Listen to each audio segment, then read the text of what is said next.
आप सभी को जय मसीह की। आज हम सच्चे ईश्वर के विषय में चर्चा करने वाले हैं। जब दुनिया में इतने सारे देवी देवता, ईश्वर, अल्लाह और भगवान हैं, तो कौन सा सच्चा ईश्वर है जिसकी हम आराधना कर सकते हैं, जिसके साथ संगति कर सकते हैं और जिसके द्वारा हम परिवार कुशल मंगल और आनंदित रह सकता है, साथ ही अंत में सही स्वर्ग में जा सकते हैं। कई लोग कहते हैं कि सबका मालिक एक है, लेकिन कुछ लोग यह भी मानते हैं कि सभी देवी देवता एक ही हैं और सभी की पूजा करनी चाहिए। परंतु वेदों के अनुसार परमात्मा न तो भगवान है, न देवी देवता, न ब्रह्मा, न विष्णु और न ही महेश है। परम प्रधान परमात्मा न तो अग्नि, न वायु, न जल और न ही आकाश है। वह निरंकार है। ईश्वर न तो दुर्गा है और न राम, न कृष्ण और न ही बुद्ध। ईश्वर इतना विशाल है कि पूरा आकाश गंगा, पूरा यूनिवर्स उसमें समाया है और उसका अंश सभी। परमेश्वर कभी किसी से शादी नहीं कर सकता, क्योंकि उसके तुल्य कोई नहीं है और ना ही कभी होगा। इसीलिए हिंदू धर्म के अनुसार सृष्टि की पूजा करना पाप है, मगर फिर भी कुछ लोग आडंबर के द्वारा सृष्टि की पूजा करते हैं, अपने आत्मा की संतुष्टि के लिए ऐसा करते हैं। क्या सब ईश्वर एक हैं? यदि आप अपने सवालों का उत्तर नहीं ढूंढ पा रहे तो निराश न हो। यदि आप परेशानियों से घिरे हैं और नहीं जानते कि किस ईश्वर से प्रार्थना की जाए, सच्चा ईश्वर कौन है, तो निराश न हो। आपने ये बातें तो बहुतों की मुंह से सुनी होगी कि सभी धर्म एक ही हैं, सभी भगवान एक ही हैं।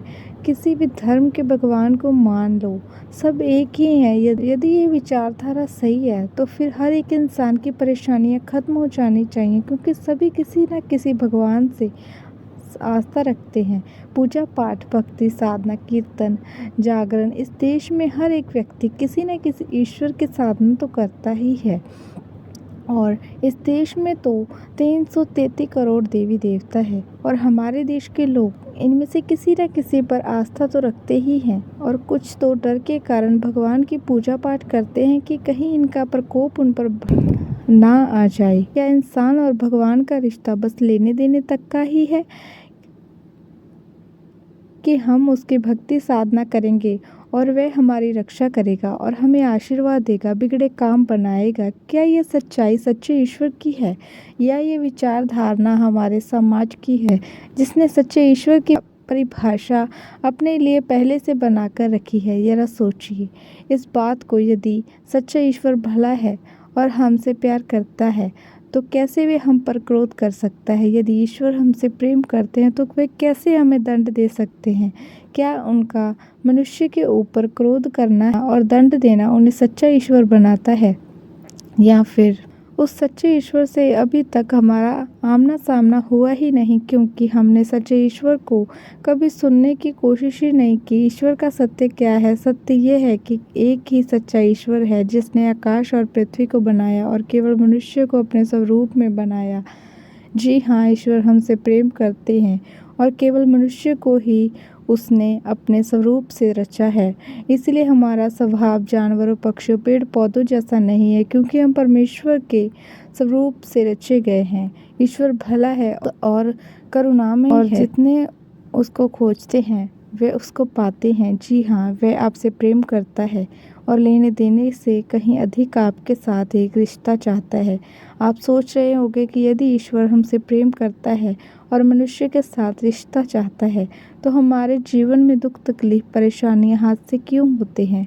अच्छे लोगों के साथ बुरा क्यों होता है? पर सच तो ये है कि इन सब बुराइयों के पीछे ईश्वर नहीं बल्कि शैतान है, पाप है, जो किसी का भी भला नहीं चाहता, जो आपकी आशीष को चुराता है, घात करता है, हत्या करता है। आप सोच रहे होंगे कि यदि ये सब आपके विरोध में कार्य कर रहे हैं, तो फिर इतने सारे ईश्वर में से किस ईश्वर की मदद मांगी जाए, किस ईश्वर से प्रार्थना की जाए जो हमें बचा सके, आपकी रक्षा कर सके, आपके बिगड़े काम बना सके? वे ईश्वर प्रभु यीशु मसीह ही हैं, क्योंकि केवल यही वह नाम है जो उद्धार के लिए दिया गया है, किसी दूसरे के द्वारा उद्धार नहीं, क्योंकि स्वर्ग के नीचे मनुष्य में और कोई दूसरा नाम नहीं दिया गया। जिसके द्वारा हम उद्धार पा सकते हैं। ऐसा लिखा है बाइबल की प्रेरिता के काम 41 में, यशायाह के 305 में ऐसा लिखा है कि परंतु वह हमारे ही अपराधों के कारण घायल किया गया, वह हमारे अधर्म के कामों के कारण कुचला गया, हमारी शांति के लिए उस पर ताड़ना पड़ी कि उसके कोड़े खाने से हम लोग चंगे हो जाएं।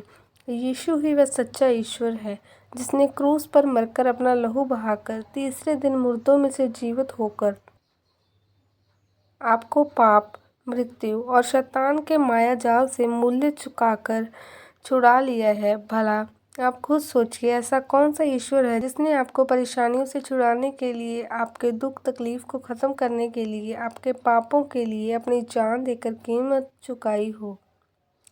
आपकी कीमत चुकाने वाला तो कोई नहीं, पर आपसे कीमत लेने वाले बहुत से आए होंगे। केवल यीशु मसीह ही है जिसने क्रूस पर मरकर अपने प्रेम को हमारे लिए प्रकट किया। यीशु को आप एक बार परख के देखें कि वह कितना भला है। आप खुद जानेंगे सत्य को और सत्य आपको आज़ाद करेगा।